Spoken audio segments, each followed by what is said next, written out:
I know how to do all that stuff, and I did. I just don't want to go backwards and do that anymore. So does everybody know what double system sound means? Okay. I mean, that is, if you are coming from the video world like me, where you're just used to being able to run a boom mic or something into your camera, and then of course when you are editing it, the sound's already there. So far, the way you pretty much have to do these, well, there are adapters you can put on, but the way I shot my latest short with this camera was I had a whole nother digital audio recorder recording the boom microphone for the audio, and then we had a clapper, and we had to do shot 5, take 1, action, click, and then you have to sync up that clap visually with the sound of the click on the audio, just like you would if you were shooting film.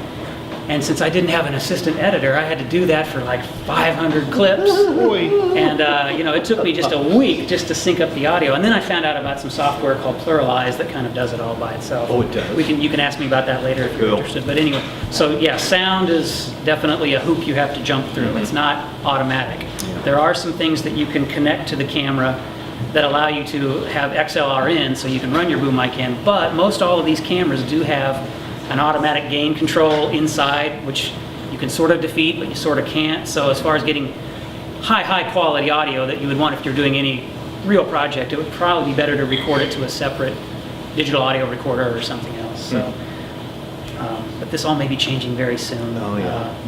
But anyway. The other disadvantage of these kind of cameras is I'm used to shooting like a Vericam, which is a tape camera. But it's high def, but it's a tape camera.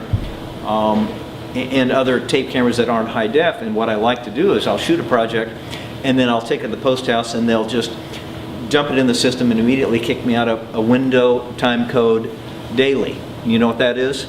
Because I like to sit there and watch my dailies with the time code on it, and I make time code notes. Well, with these, you got to go through a little hoop unless somebody can tell me there's new software out that will dump it into Final Cut Pro or whatever system and immediately kick out the dailies with a window.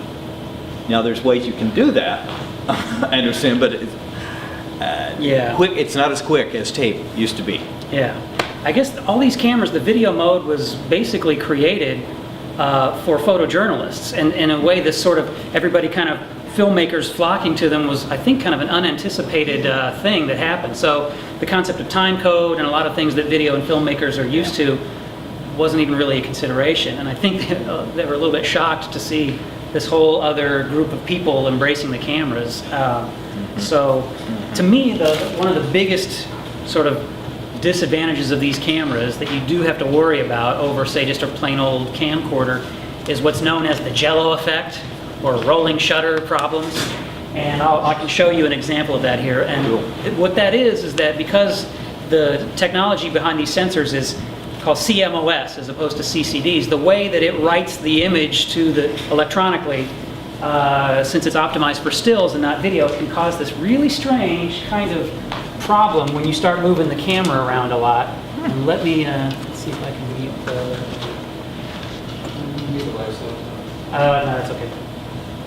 Okay, so what I'm going to show you is a couple of shots where I just shot these last night and kind of panned the camera, and you'll see, watch this kind of what's called the jello effect that you wouldn't get on a regular camcorder. So let's see. Notice how everything looks very rubbery. Whoa. And wait, it gets worse on actual vertical. Well, don't do that. Yeah. So here's my front door of my house. Whoa. So it's essentially, making everything look like a diagonal. So there's the frame. So that's a problem, and that's an artifact of what's called the jello effect or rolling shutter. Now, they're working on that technologically, and some cameras are better than others. And there's ways around it, but the best way around it is what Rich said. Don't do that. I mean, you basically have to be very conscious of the speed of your pans. And it seems to the more zoomed in you're in, the longer focal length your lens, the more radical that problem is.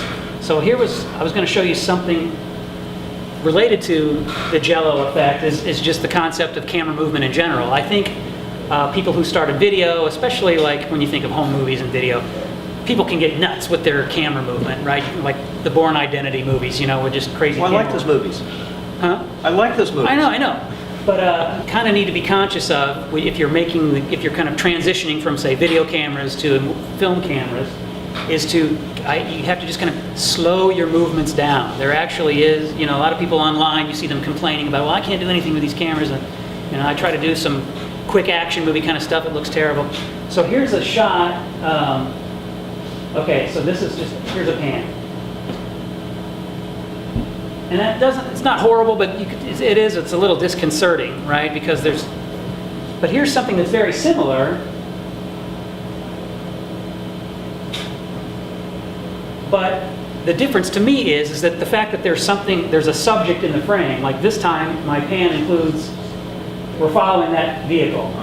And so to me, in some ways it's psychological. It's if the audience has something in the frame, like a person running or a car, if there's an actual subject that the camera is following, you can get away with some radical camera movement. But if there's nothing there and you're just whipping the pan around and the viewer's eyes don't know what to focus on, it can be really distracting.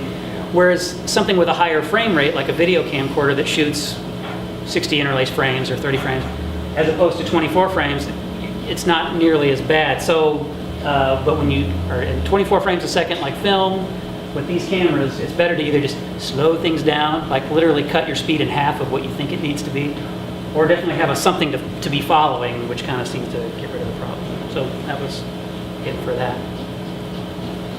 Anything else? Cool. Other disadvantages, I was shooting this camera recently on a job actually, and the darn thing overheated.